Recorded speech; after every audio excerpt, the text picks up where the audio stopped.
ठीक है, चलो।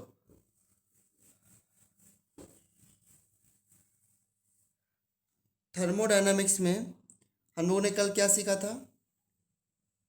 Reversible expansion of gas.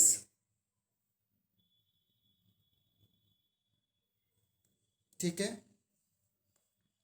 क्या फॉर्मूला आया था रिवर्सिबल एक्सपेंशन ऑफ गैस का? W reversible equal to 2.303 nRT log V final upon V initial. ठीक है,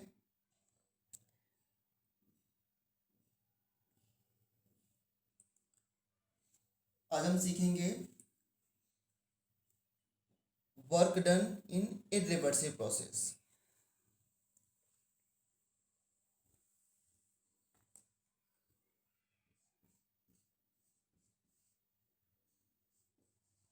isothermal irreversible expansion of gas।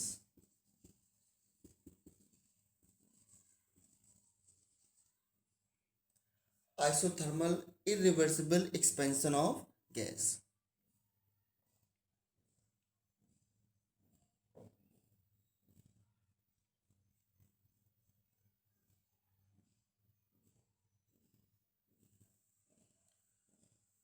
देखो, रिवर्सिबल एक्सपेंशन कैसे होता है? जब हम स्लोली स्लोली वी इनिशियल से वी फाइनल तक पहुंचते हैं, बहुत सारे स्टेप्स में छोटे छोटे वेट हटाते रहते हैं और गैस धीरे धीरे एक्सपेंड करती रहती है। और फिर हम लोगों ने क्या किया था? हम लोगों ने रिवर्सिबल एक्सपेंशन में जो वर्क डन है वो निकाला था वी इनिशियल से वी फाइनल तक इंटीग्रेट कर करके इस तरह निकाल दिया था, वी पी डी पी करके, राइट। ये आपका रिवर्सिबल एक्सपेंशन था। बट इरिवर्सिबल में क्या होता है? हमें सडन एक्सपेंशन करना होता है, बहुत ध्यान समझना। हमें सडन एक्सपेंशन करना है। Suppose we have gas at initial volume V I. इस गैस का प्रेशर है दैट इज पी गैस या पी इंटरनल, इसको पी गैस कह दीजिए। इस गैस का प्रेशर या पी इंटरनल कह दीजिए, जो आप जिस जिस तरह आप डिफाइन करना चाहते हो। एंड ये आपका पिस्टन लगा हुआ है। अब देखो यहाँ पर सपोज एक बहुत बड़ा वेट रखा हुआ है, इस तरीके से ये वेट है, ठीक है। और आपने क्या किया? आपको गैस को एक्सपेंड करना है वी फाइनल तक, ठीक है। इस तरीके से वी फाइनल तक एक्सपेंड करके लाना है। ये मूवेबल पिस्टन है। तो आपने क्या किया? सडनली इस वेट को हटा लिया। ध्यान देना, जैसे इस वेट को हटा दिया तो क्या हुआ कि जो बाहर का प्रेशर है वो आपने कम किया वेट को हटा करके। मतलब इस वेट को हटाने के बाद जो गैस के ऊपर जो वेट प्रेशर लगा रहा था उसको कम किया। तो इसके बाद क्या हुआ कि बाहर एक फाइनल प्रेशर हो गया। अभी हमने क्या बोला था कि external pressure P external pressure भी लग रहा है यहाँ पर, और ये वेट आपने भी लगा रखा है, ठीक है। जब आपने वेट हटाया तो बाहर एक कांस्टेंट प्रेशर हो गया, मान लो कांस्टेंट प्रेशर P2 हो गया। उसके बाद क्या होगा? जैसे बाहर का प्रेशर एक फाइनल प्रेशर हो गया आपने वेट हटाने के बाद, अब वो फाइनल प्रेशर क्या है वी डोंट नो, बट ये है कि एटमॉस्फेयर प्रेशर मान सकते हो उसको। सो जैसे आपने वेट हटाया एकदम से गैस सडन एक्सपेंड हो गई, और कहाँ तक वेट एक्सपेंड होके आ गई? वी फाइनल तक।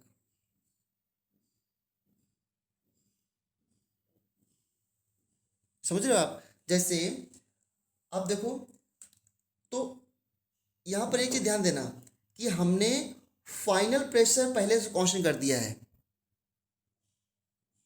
जैसे सिलेंडर है, अब सिलेंडर में जैसे ही आप होल करते हो तो एकदम से गैस बाहर निकलती है, लेकिन पहले होल करते हो ना सिलेंडर में। कुछ उसी तरीके से यहाँ पे क्या है कि जैसे हम किसका, अब जिसका माइक ऑन होगा ना उसको तुरंत रिमूव कर दूंगा मैं। ठीक है। तो जैसे हमने वेट हटाया और वेट हटाने के बाद बाहर एक फाइनल प्रेशर कुछ P2 हो गया और फिर गैस एकदम से एक्सपेंड होकर के V फाइनल तक आ गई, that is called sudden expansion.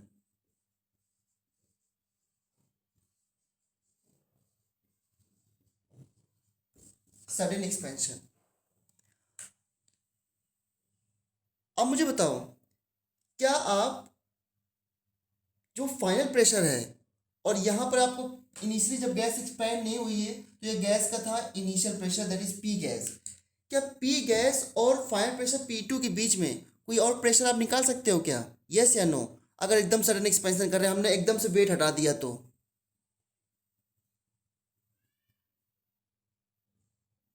Tell मी।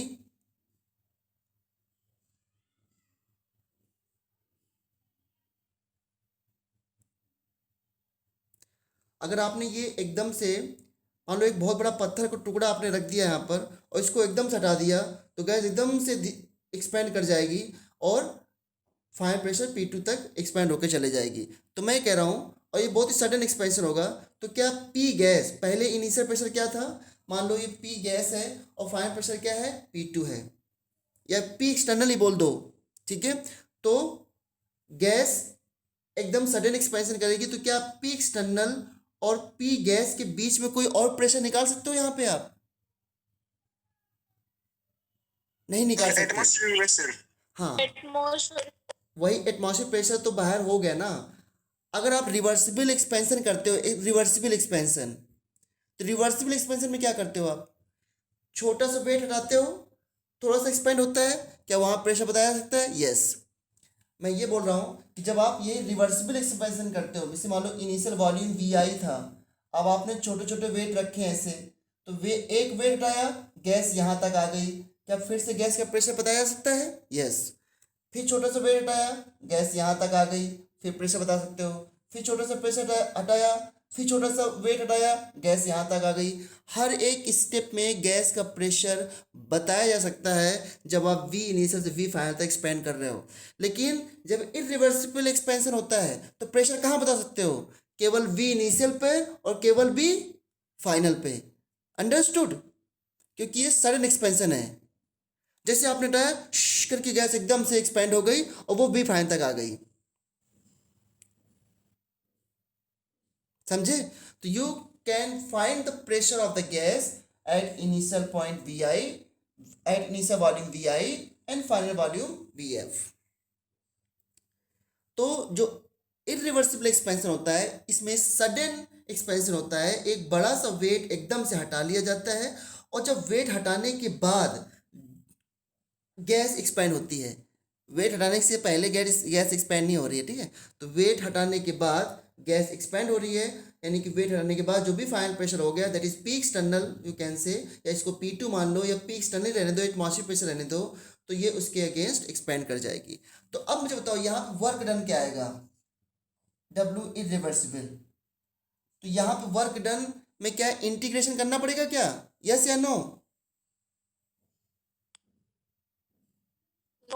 हाँ, लेट या तो फाइनल प्रेशर आप P2 मान लो या पी एक्सटर्नल मान लो, तो let the final pressure is P external, what आप जो भी मानना चाहो मान सकते हो, वो आपको गिवन होगा पी एक्सटर्नल। और वॉल्यूम कहाँ से कहाँ तक एक्सपेंड हुआ? V इनिशियल से V फाइनल डायरेक्टली एक्सपेंड हुआ ना, तो V final minus V initial, ये आपका इरिवर्सिबल वर्क डन आ गया।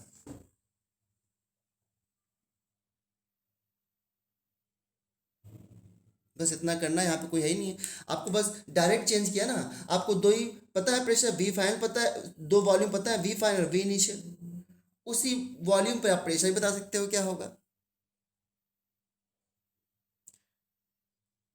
ठीक है, इसका ग्राफ बन सकता है क्या? Not possible. देखो कैसे, अगर आपको रिवर्सिबल का ग्राफ याद हो किसी को, तो रिवर्सिबल ग्राफ मैंने कैसे बताया था? रिवर्सिबल में ये इनिस वॉल्यूम और प्रेशर के बीच में जब ग्राफ हमने खींचा था, तो ये इनिशियल वॉल्यूम VI है और ये फाइनल वॉल्यूम VF है। मान लो हमको यहाँ तक एक्सपेंड करना था, तो पहले गैस इनिशियल वॉल्यूम यहाँ पे है और फिर क्या किया था आप लोगों ने? छोटे छोटे वेट हटाए थे और छोटे छोटे वेट हटाने के बाद गैस ऐसे एक्सपेंड कर रही थी, तो प्रेशर कैसे कम हो रहा है, देखो इस तरीके से गैस एक्सपेंड हो रही है। क्यों अमन, ऐसे किया था ना हम लोगों ने? यस। हाँ। और इस तरह धीरे धीरे हम लोग मान लेते हैं कि इनफाइनाइट टाइम में कभी ना कभी एक्सपेंशन रिवर्सिबल हो ही जाएगा। तो देखो ध्यान से, यहाँ पर इनिशियल वॉल्यूम है, यहाँ पे फाइनल वॉल्यूम है, और एक चीज और समझ लो, at each point we can determine the pressure of the gas. क्यों हम डिटरमाइन कर सकते हैं ना, क्योंकि जब छोटे छोटे वेट हटा रहे हैं तो थोड़ा थोड़ा एक्सपेंड होता जा रहा है ना वॉल्यूम। Yes sir. हाँ। और इसमें ये एक बात और कह सकते हैं, ये जो एरिया होता है ना under the curve, that is work done. इतना वर्क डन किया गया है इस एरिया के बराबर। ये किसका ग्राफ था? डब्ल्यू रिवर्सिबल का ग्राफ था। कि आपके पास गैस थी, मैं बार बार इसको रिपीट कर रहा हूँ, ऑल्दो इसमें ज़्यादा क्वेश्चन नहीं है, कि ये हमारी गैस है और इसके ऊपर छोटे छोटे वेट रखे हुए हैं, और आपने क्या किया, इन छोटे छोटे वेट को हटाते गए, और ये एक वेट कितना है? एक वेट 1 ग्रेन, एक व्हीट ग्रेन के बराबर है, या 1 पार्टिकल ऑफ सैंड के बराबर है, इस तरह आप कह सकते हो। तो छोटे छोटे वेट हटाते गए और हमारा ये एक्सपेंशन कभी इनफाइनाइट टाइम में हो जाएगा। बट इरिवर्सिबल एक्सपेंशन में क्या होता है? ये तो रिवर्सिबल का ग्राफ था। इरिवर्सिबल एक्सपेंशन में क्या होता है, देखो ध्यान से, ये प्रेशर, दिस इज वॉल्यूम, ठीक है।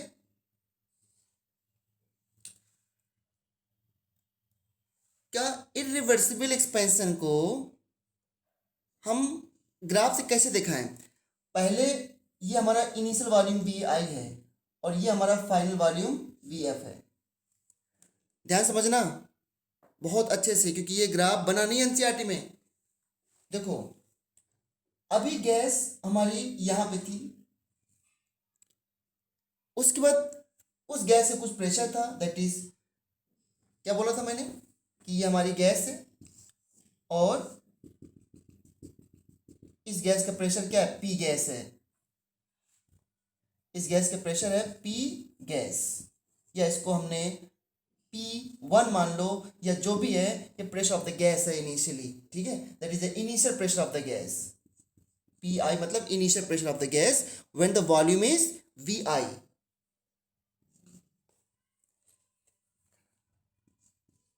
ठीक है, अभी वॉल्यूम कितना है? V initial.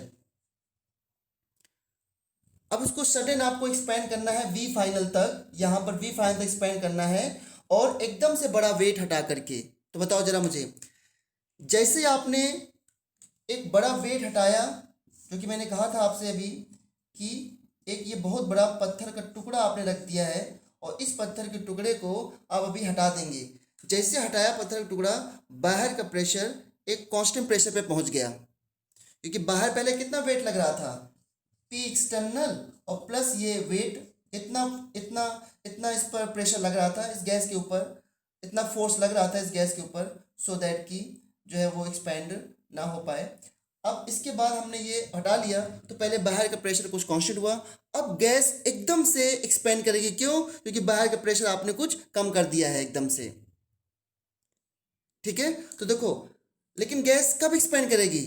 जब बाहर का प्रेशर पहले कांस्टेंट प्रेशर पे पहुंच जाएगा, उसके बाद गैस एक्सपेंड करेगी। तो देखो अभी आप इस पॉइंट पे थे, इस पॉइंट पे जाने के बाद आप एकदम से इस पॉइंट पे आ गए, एकदम से प्रेशर आपने कम कर दिया, प्रेशर आपने कम कर दिया, तो इस पॉइंट पे आ गए एकदम से।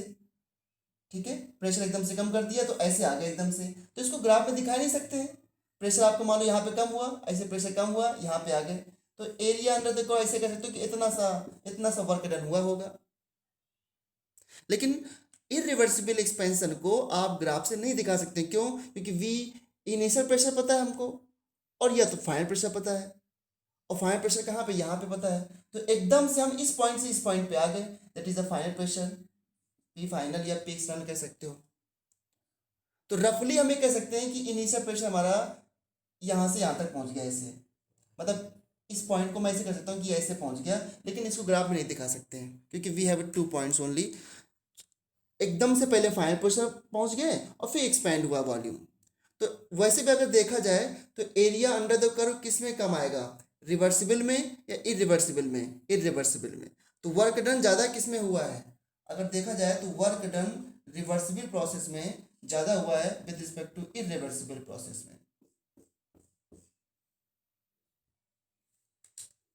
मैग्नीट्यूड ले तो इस पॉइंट को मैं समझा रहा हूँ आपको कि पहले हमको इनिशियल प्रेशर पी पता था और फिर एकदम से फाइनल प्रेशर P2 हो गया, और उसके बाद जो है फाइनल प्रेशर P2 हो गया मान लो, तो फाइनल प्रेशर P2 होकर के यहाँ पे आ गया और फिर हमने बोल दिया कि यहाँ तक एक्सपेंड हो गया है। तो आप इसको इस तरह समझ लो एक बार कि यहाँ पे थे हम प्रेशर में, एकदम से बाहर का वेट हटा दिया, तो एकदम से वेट हटा दिया तो बाहर का प्रेशर कम हुआ, यहाँ पे पहुंचे और फिर गैस एक्सपेंड हुई। कहाँ तक एक्सपेंड हुई? वी फाइनल तक। इनिशियल प्रेशर, फाइनल प्रेशर और इतना आपका एक्सपेंशन हुआ है, that is the work done. इस पॉइंट को हमने हटा दिया। ठीक है, तो इनिशियल से हम फाइनल आ गए, इसके बाद वर्क डन इतना हो गया। So area under the curve इन, अच्छा ये बच्चों आपको पता होना चाहिए कि जो जितना एरिया इस ग्राफ के अंदर आता है that is the work done. तो कम जब एक्सपेंशन होता है तो W रिवर्सिबल की वैल्यू इन मैग्नीट्यूड ज़्यादा होती है W इरिवर्सिबल से। अब मैं दोनों के डायरेक्टली फॉर्म लिखता हूँ, फिर कैसे अप्लाई करना है इन फॉर्मूले को, जरा इसको देखो। थोड़ा बहुत डिफिकल्ट लग सकता है तो एक बार इसको सोच के देखना आप लोग। दो फॉर्मूले हमको मिले, W reversible equal to 2.303 nRT log V final upon V initial, और एक मिला W irreversible equal to P external, या ये क्योंकि हमने मान लिया कि फाइनल प्रेशर ये हो गया P external V final minus V initial, ये दो वर्क मिले। अब मुझे एक चीज़ बताओ, कल मैंने एक बात बताई थी,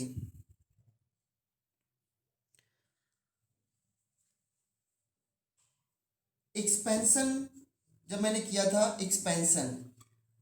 एक्सपेंशन क्या होता है? Work done by the gas होता है या work done on the gas होता है? हाँ, एक्सपेंशन होता है work done by the gas. ठीक है, expansion is work done by the gas, और work done by the gas मतलब work done by the system. Gas हमारा सिस्टम है यहाँ पे,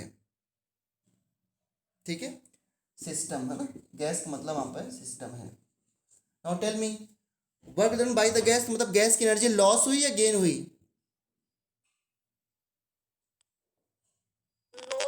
लॉस। हाँ, जब आप वर्क करते हो तो एनर्जी लॉस होती है। तो वर्क डन अगर बाय द सिस्टम है तो एनर्जी लॉस होगी, तो work done by the gas फिर नेगेटिव होना चाहिए पॉजिटिव होना चाहिए? नेगेटिव। अब जरा यहाँ पे देखो ध्यान से, ये रिवर्सिबल समझाता हूँ, रिवर्सिबल अपने आप आ जाएगा। एक्सपेंशन में V final is greater than V initial, yes या नो? Yes sir. तो V फाइनल V इनिशियल ज्यादा है, तो अंदर ये क्या आएगा, पॉजिटिव आएगा नेगेटिव आएगा? पॉजिटिव। तो work done by the gas positive आ गया ना, ये पॉजिटिव है, प्रेशर तो नेगेटिव इस तरह ले नहीं सकते, तो पॉजिटिव आ गया ना। और हमने अभी क्या बताया कि work done by the gas क्या होना चाहिए, नेगेटिव, और work done on the gas क्या होना चाहिए, पॉजिटिव। जब कोई किसी पर काम करता है तो पॉजिटिव। तो इसलिए जब भी हमें न्यूमेरिकल सॉल्व करने होंगे तो इन दोनों फॉर्मूलों को नेगेटिव साइन के साथ यूज करना होता है, चाहे कंप्रेशन हो और चाहे एक्सपेंशन हो, कहीं कोई गलती नहीं होगी। अब देखो, अगर एक्सपेंशन है, देखो अगर एक्सपेंशन है तो V final greater than V initial, ये पॉजिटिव आ गया, और फिर बाहर नेगेटिव साइन लगा तो वर्क क्या आ गया, नेगेटिव। नेगेटिव वर्क मतलब यही है कि work done by the gas. अब अगर कंप्रेशन होता, तुम कहोगे सर कंप्रेशन के लिए भी नेगेटिव लगाना है क्या? नहीं, तो आपको मैंने आपको क्या बताया कि ये फॉर्मूले नेगेटिव साइन के साथ ही यूज करने हैं। अगर कंप्रेशन होता तो देखो ध्यान से, कंप्रेशन में क्या होगा, V initial is greater than V final, yes या नो? कंप्रेशन में फाइनल वॉल्यूम कम हो जाएगा ना, यस सर। तो V initial is greater than V final. Okay, so अब जरा यहाँ पे निकालते हैं वर्क। तो देखो, जब V इनिशियल पी हमारा फॉर्मूला क्या है, P external V final minus V initial. So P external, अब फाइनल जो वॉल्यूम है वो कम है, ये अंदर नेगेटिव आ गया, तो ओवरऑल क्या आ गया, पॉजिटिव। अब मुझे बताओ work done on the gas, मतलब work done on the gas मतलब क्या, सराउंडिंग ने सिस्टम पे वर्क किया है, work done by the system हुआ। हाँ हाँ, work done on the system हुआ। तो जब आप बोलते हो work done by the system में एनर्जी लॉस हो रही है, तो work done on the system energy gain हो रही है। तो जब एनर्जी गेन हो रही है तो वर्क पॉजिटिव होना चाहिए, नेगेटिव होना चाहिए, पॉजिटिव। हाँ, तो देखो पॉजिटिव आ गया। इसका मतलब यही है कि these formulas are correct for compression and expansion both, but negative sign के साथ। तो ये एनसीईआरटी में गिवन है साइन कन्वेंशन कि आपको इस साइन के साथ फॉर्मूले यूज करने हैं हमेशा, ठीक है। तो अब फाइनल फॉर्मूला ये है, रिवर्सिबल का ये वर्क डन है, इरिवर्सिबल का ये वर्क डन है। रिवर्सिबल का ग्राफ आपने ग्राफ में एरिया ज़्यादा देखा, इरिवर्सिबल में ग्राफ का इरिवर्सिबल ग्राफ बना भी नहीं सकते, लेकिन बनाने की कोशिश कर रहे हैं तो एरिया अंडर द कर्व यहाँ पे कम आता है। तो magnitude of reversible work done is given, irreversible work done only for expansion, केवल मैंने एक्सपेंशन को कंपेयर किया है, ना तो कंप्रेशन वर्क को कंपेयर किया है किस में ज़्यादा होगा किस में कम होगा, और ना ही एडियाबैटिक एक्सेट्रा में किया है। अभी तो मैं केवल आइसोथर्मल की बात कर रहा हूँ, सिंपल सा।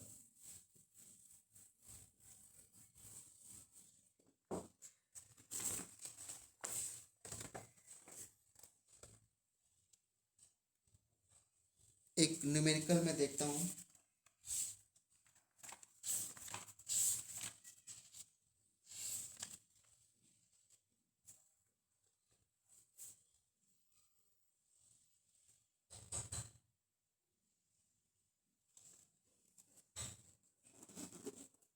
अच्छा अभी आपने फॉर्मूला देखा इरिवर्सिबल एक्सपेंशन का, minus P external V final minus V initial. अब मैं कहूँ व्हाट इज वर्क डन, अच्छा एक बार मैंने पहले ही बताया था फ्री एक्सपेंशन क्या होता है, what is free expansion, what is free expansion, tell मी।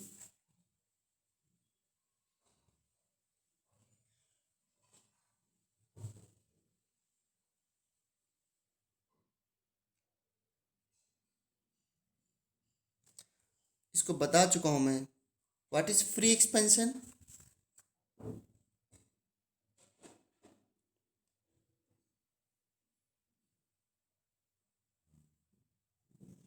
जिसने बताया अभी मुझे वॉइस नहीं आई है। आप लोग कितनी जल्दी भूलते हो, अभी मैंने कुछ दिन पहले ही बताया, कुछ दिन पहले क्या, 1 या 2 दिन पहले ही बताया। लेकिन फ्री एक्सपेंशन मतलब क्या है, वर्क डन किसके अगेंस्ट होता है, हमेशा अपोजिंग फोर्स के अगेंस्ट होता है। तो अपोजिंग फोर्स क्या हो जाए, जीरो, तो कैसा एक्सपेंशन होगा, फ्री एक्सपेंशन। Free expansion. तो फ्री एक्सपेंशन मतलब होता है कि कोई एक्सटर्नल फोर्स नहीं है, तो वर्क डन क्या आ जाएगा, जीरो। अगर बाहर, अब आपको मैंने उस दिन बताया कि अगर बाहर इस तरह हमने वेट रखे हुए हैं, अगर कोई वेट ही ना हो, पी एक्सटर्नल प्रेशर भी बाहर ना हो, एटमॉस्फेरिक प्रेशर भी ना हो, तो कैसा एक्सपेंशन होगा, इसे वैक्यूम एक्सपेंशन नहीं बोलेंगे, वैक्यूम एक्सपेंशन। तो जब एक्सटर्नल फोर्स ही काम नहीं कर रहा है, जब एक्सटर्नल कोई प्रेशर ही नहीं है, तो गैस फ्रीली एक्सपेंड करेगी। जब गैस फ्रीली एक्सपेंड करेगी तो कोई वर्क हुआ क्या, कोई वर्क नहीं हुआ, गैस को कुछ करना ही नहीं पड़ा, आराम से एक्सपेंड हो गई वो, ठीक है। तो when there is no external pressure, no external force, then it is called free expansion, या इसको वैक्यूम एक्सपेंशन भी कहते हैं।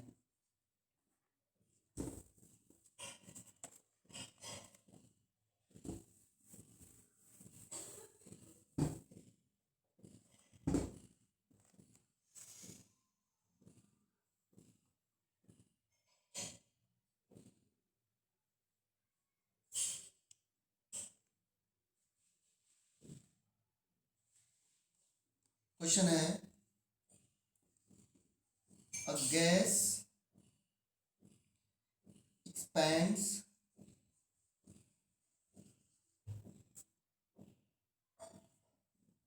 expands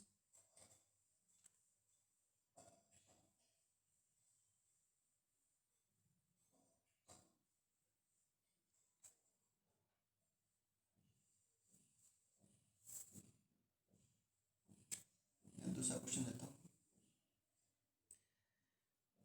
5 moles of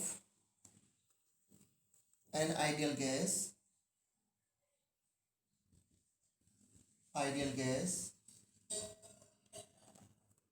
expand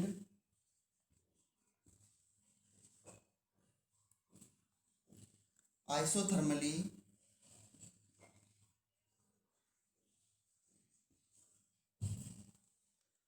and reversibly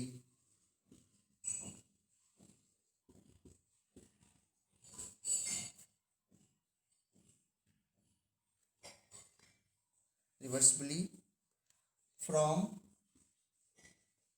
a pressure of 10 atm to 2 atm at 300 Kelvin. What is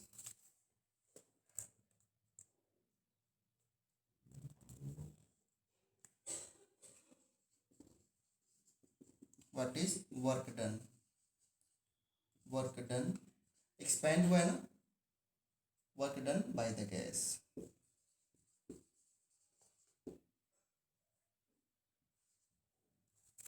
कैसे solve करेंगे इसको?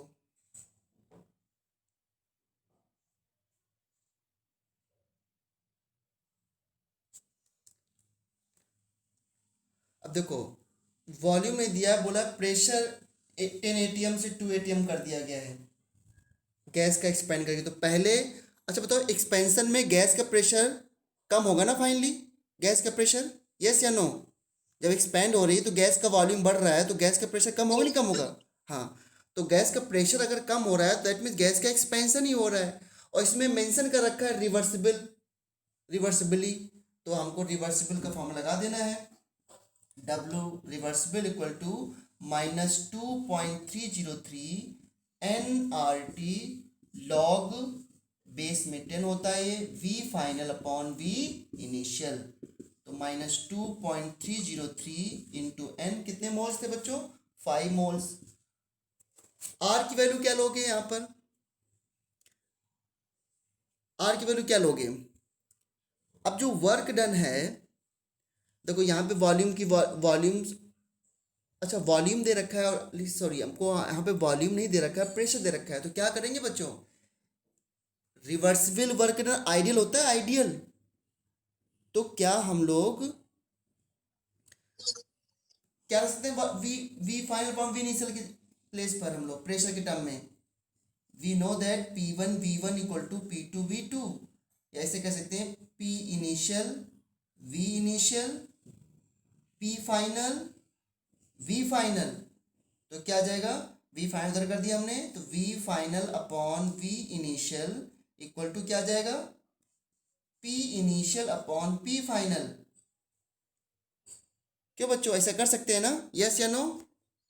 Yes. हाँ, अब R की वैल्यू क्या रखें? देखो ये वर्क है, वर्क जूल में आता है, कैलोरी में आता है। तो R की वैल्यू किसी को याद है क्या, जूल और कैलोरी वाली? किस में निकालना चाहते हैं हम? अगर कैलोरी में निकालने तो R की वैल्यू क्या लेते हैं कैलोरी में? सर 2। वेरी गुड, देखो किसी बच्चे को याद है, वेरी गुड। R की वैल्यू कैलोरी में लेते हैं 1.98 विच इज इक्वल टू 2, और R की वैल्यू अगर हमको वर्क डन जूल में निकालना हो तो वी कैन टेक R 8.314। ठीक है, तो मैं सिंपलेस्ट करना चाह रहा हूँ, तो R की वैल्यू 2 हो गई, टेम्परेचर 300 हो गया, log V initial V final upon V initial कर सकते हैं हम लोग P initial upon P final, that is equal to -2.303 into 5 into 2 into 300 log कितना आ गया, P इनिशियल कितना था 10 एटीएम 10 एटीएम, और इसके P फाइनल कितना था 2 एटीएम, ये आ गया 10 डिवाइड बाई 2। तो यहाँ पे log 5 बन जाएगा। log 5 कैसे सॉल्व करते हैं सबको पता है?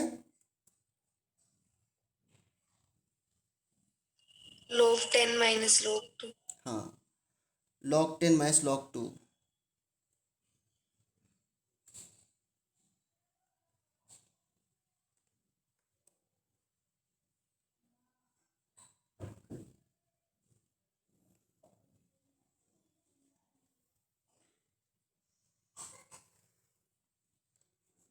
सो ये log 5 बन जाएगा। log 5 को लिख सकते हो log 10 minus log 2 and log 5 equal to log 10 minus log 2 and log 10 कितना होता है 1, log 2 0.3, कितना आएगा 0.7। तो यहाँ 0.7 रख करके इसको फिर सॉल्व कर सकते हो आप लोग।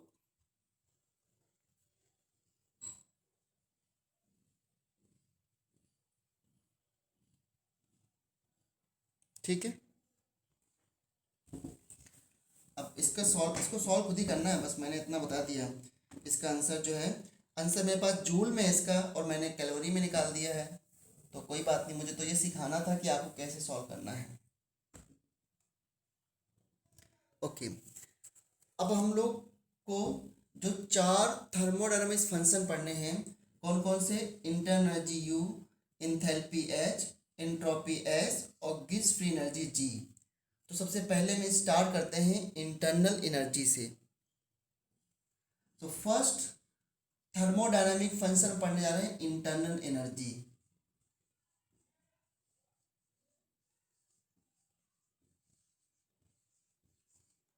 इसको आप U और E से डिनोट कर सकते हैं।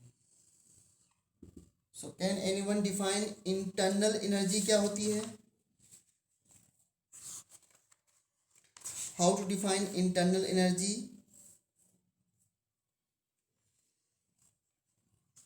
सभी के पास होती है इंटरनल एनर्जी। तो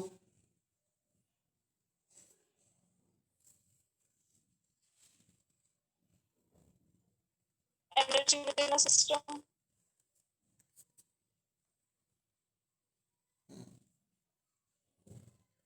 सो इंटरनल एनर्जी का मतलब है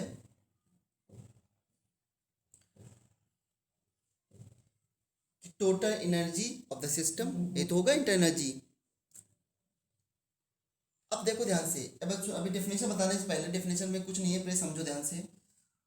अब इस सिस्टम के अंदर ये पार्टिकल्स हैं, these are the particles, right.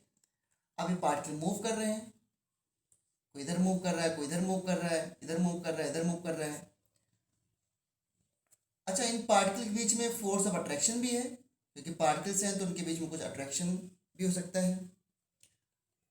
अब देखो ध्यान से, जैसे मान लो ये कोई पार्टिकल इस तरीके से है, वाटर गैस के फॉर्म में है मान लेते हैं एक तरीके से, तो इसकी क्या क्या मूवमेंट हो सकती हैं, बहुत ध्यान समझना।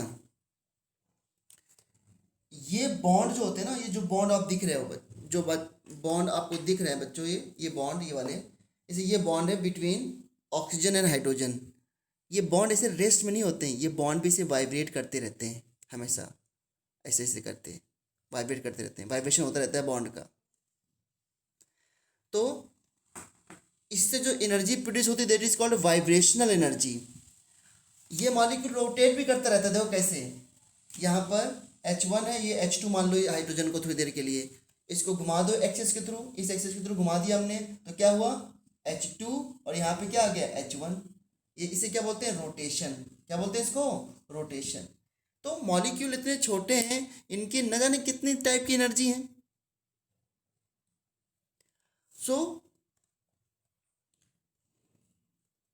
अब इस सिस्टम के अंदर पार्टिकल्स है, वही पार्टिकल रोटेट भी कर रहा है, वही पार्टिकल्स का बॉन्ड वाइब्रेट भी कर रहा है, एक पार्टिकल दूसरे पार्टिकल से रिपेल भी हो रहा है, थोड़ा बहुत अट्रैक्ट भी हो रहा है।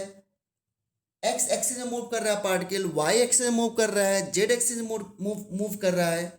न जाने कितने टाइप की एनर्जी जो है वो सिस्टम के जो अंदर पार्टिकल्स हैं उनकी हो सकती हैं। तो how to define internal energy of the system, क्योंकि हम लोग केवल सिस्टम पे बात कर रहे हैं और सिस्टम की इंटरनल एनर्जी डिफाइन करना चाह रहे हैं, और सिस्टम के अंदर है क्या, गैस के पार्टिकल्स। ठीक है,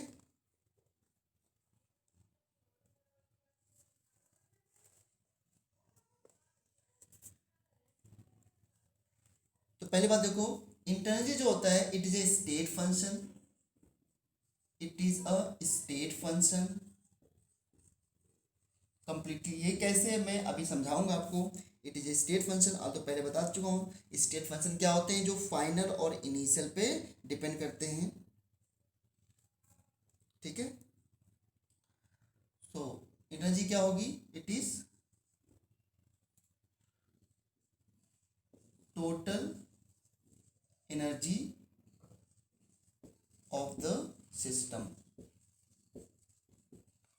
एंड इट में बी सम ऑफ, ध्यान देना बच्चों, बहुत सिंपल है। इट में बी सम ऑफ, कितनी एनर्जी की सम हो सकता है देखो, इट में be sum of vibrational energy of the molecule,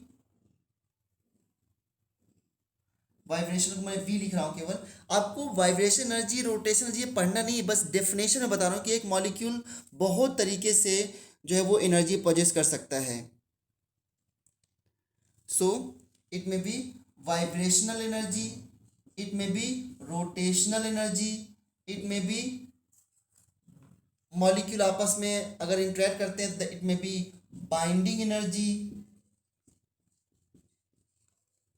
system के अंदर जो पार्टिकल्स हैं वो उनके बीच में क्या क्या एनर्जी हो सकती है वो लिख रहा हूँ। इट में be translation energy,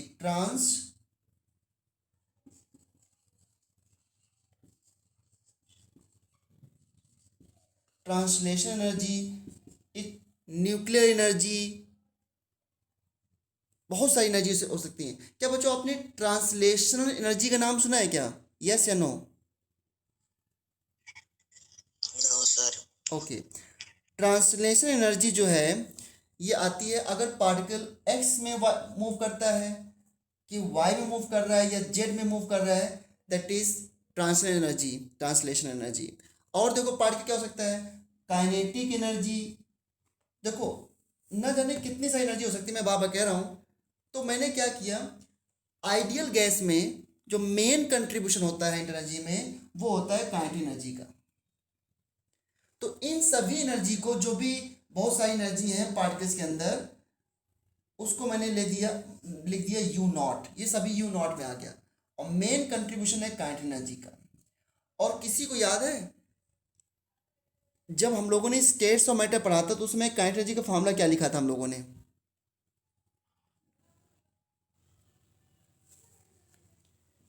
U equal to U naught 3/2 nRT। क्या ये फॉर्मूला बताया था काइनेटिक एनर्जी का मैंने स्टेट्स ऑफ मैटर में? हर्ष आपका ये सिंबल क्यों नहीं हट रहा है?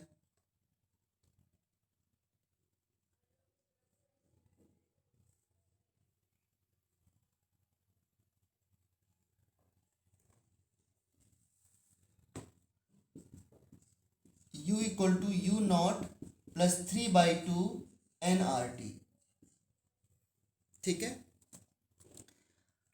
अब ये फार्मूला हो गया हमारा एनर्जी का, जहाँ पे यू नॉट में ये सभी एनर्जी जो भी पार्टिकल पोजेस करता है वो सारा कुछ आ गया।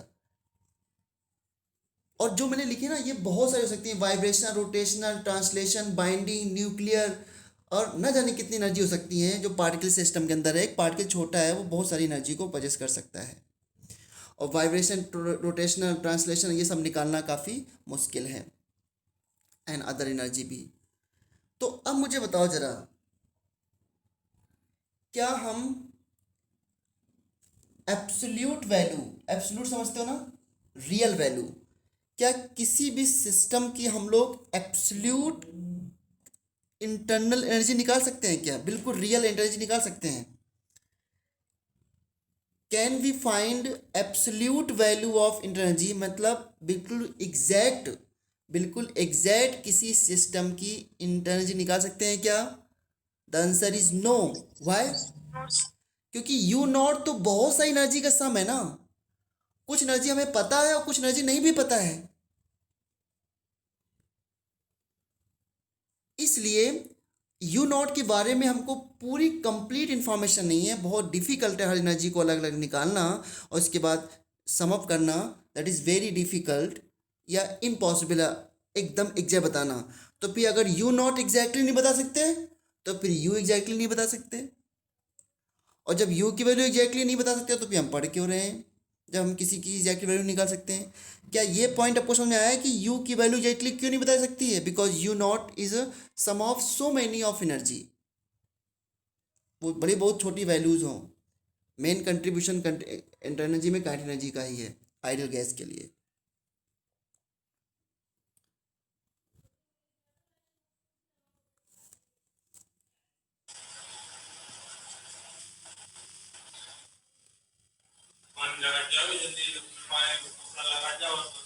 संदीप माइक को म्यूट करो Sandeep.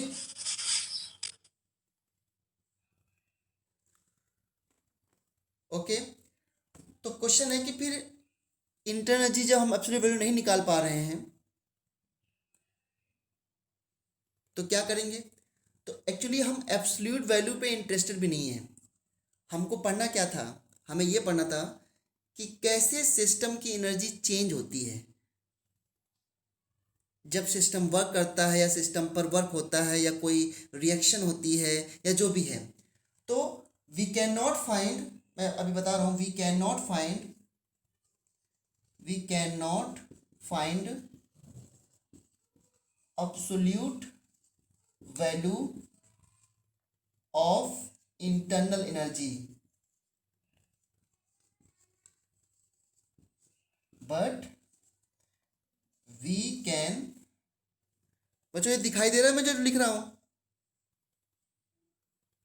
Yes sir. Okay,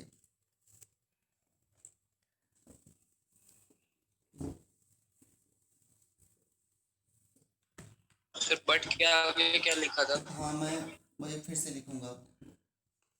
we can find absolute value of internal energy, but we can find change in internal energy of a system, change in internal energy of a system। ठीक है, जरा समझना क्या मतलब इसका है। ये सिस्टम है आपका, ठीक है, और इसकी इंटरनल एनर्जी अभी कुछ U1 है मान लिया, ठीक है बच्चों, और टेम्परेचर किस पर है? T1 टेम्परेचर पे है। ओके, अब आप क्या कर रहे हो कि इस सिस्टम का, मान लो इसको आपने हीट दे दी, इस सिस्टम को क्या दे दिया आपने? हीट दे दिया, तो इसकी इंटरनल एनर्जी बढ़ेगी घटेगी? Tell me. बढ़ेगी। तो इंक्रीज हो गई, इस सिस्टम की एनर्जी इंक्रीज हो गई, और टेम्परेचर T2 भी बढ़ गया। और अब इंटरनल एनर्जी जो हमने मान ली दैट इज U2। ना तो हम एग्जैक्टली बता सकते हैं U1 और ना ही एग्जैक्टली बता सकते हैं U2। लेकिन ये बताओ मुझे, क्या बच्चों जब हीट देने के बाद जो टेम्परेचर बढ़ा था, क्या उस टेम्परेचर को बता सकता हूँ मैं कितना इंक्रीज हुआ टेम्परेचर? यस या नो? यस। हाँ, तो we know the T1, we know the T2, we don't know U1, we don't know U2, but we exactly know what is the value of U2 minus U1। कैसे? U not में ज़्यादा, U not में जो changes आएंगे ना, वो दोनों में लगभग लगभग कांस्टेंट चेंज आते हैं फॉर आइडियल गैस। तो देखो क्या हुआ, क्या हुआ? U1 क्या है? U नॉट प्लस 3/2 nRT1, और U2 क्या है? U naught plus 3/2 nRT2। U2 minus U1 क्या आ जाएगा? U नॉट से U नॉट कैंसिल हो गया। मैंने कहा इसमें बराबर ही चेंज आते हैं, क्योंकि काइनेटिक एनर्जी में तो टेम्परेचर है ना, और किसी में टेम्परेचर तो है नहीं। तो क्या हुआ, ये कितना आ गया? 3/2 nR कॉमन हो गया, अंदर क्या बचा? T2 minus T1। ठीक है बच्चों,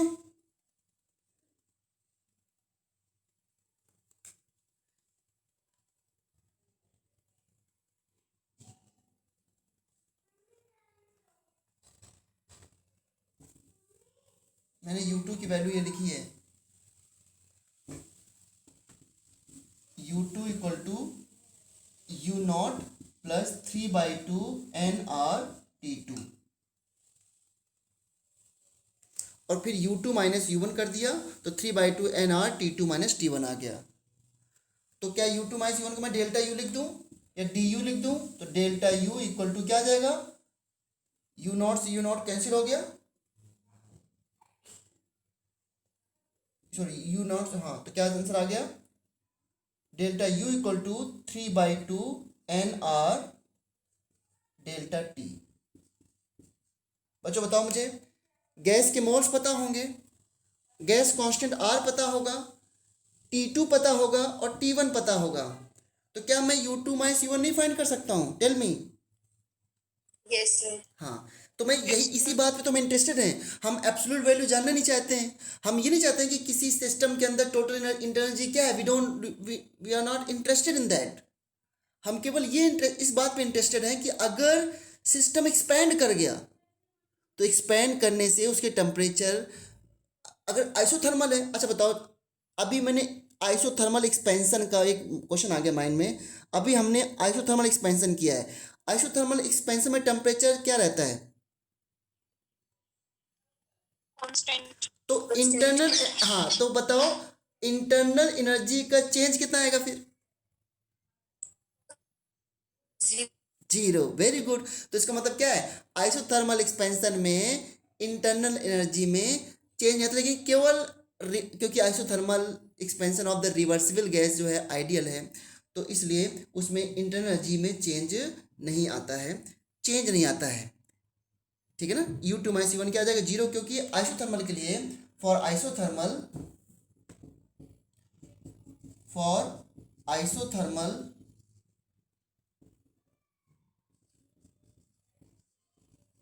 isothermal delta T equal to zero, इसलिए डेल्टा U भी क्या आएगा, जीरो। तो यू कैन फाइंड कि हाँ, एक स्टेट से जब हम दूसरे स्टेट में जाते हैं तो उसमें इंटरनल एनर्जी के चेंज क्या होता है, यू कैन फाइंड। अब आपको बोल दिया गया कि एक सिस्टम का टेम्परेचर 200 केल्विन से 300 केल्विन बढ़ा दिया गया, बताओ उसमें इंटरनल एनर्जी में चेंज क्या आया, यू कैन फाइंड इजीली। हाँ, but you don't know exact value of internal energy at 100 degree Celsius, you don't know internal energy at 300 degree Celsius या 300 केल्विन। तो एक फिक्स टेम्परेचर पे इंटरनल एनर्जी नहीं पता है, लेकिन अगर किसी सिस्टम में टेम्परेचर में चेंज आता है तो you can find what is internal energy of that system. So इसलिए बोलते, इसे क्या बोलते हैं, स्टेट फंक्शन। क्या मतलब समझे आप लोग स्टेट फंक्शन के? स्टेट फंक्शन क्या मतलब है, जिसका केवल फाइनल और इनिशियल चेंज निकल आ सकता है, बीच में कुछ नहीं बताया सकता है, ठीक है। तो देखो, जैसे मैंने कहा ये पॉइंट ए है और ये पॉइंट बी है, यहां पे हमको टेम्परेचर T1 पता है, यहां पे टेम्परेचर T2 पता है, तो हम निकाल सकते हैं U2 minus U1, that's it, U2 minus U1। Okay, so ये जो बातें थी ना, इस पे जो भी मैंने अभी तक बताया है, इस पे क्वेश्चन आपको NCERT में कुछ नहीं मिलेगा। केमिस्ट्री की थर्मोडायनामिक्स अब स्टार्ट हो रही है, इसके बाद से मतलब इंटरनल एनर्जी से स्टार्ट हो रही है, इंथैल्पी से। अब कल से आपको चीज़ें बहुत ही सिंपल भी लगेंगी। इतना पोर्शन था जो थोड़ा फिजिक्स से रिलेटेड था और थोड़ा डिफिकल्ट भी लग सकता है, लेकिन इसके बाद चीज़ें बहुत आसान है समझना। इंथैल्पी जब कल से स्टार्ट होगी, तो कल से हम स्टार्ट करेंगे first law of thermodynamics and enthalpy, और सारा कुछ इस चैप्टर में इंथैल्पी ही है। इंट्रोपी, गिब्स एनर्जी के बारे में थोड़ा थोड़ा सा दे रखा है, तो बहुत जल्दी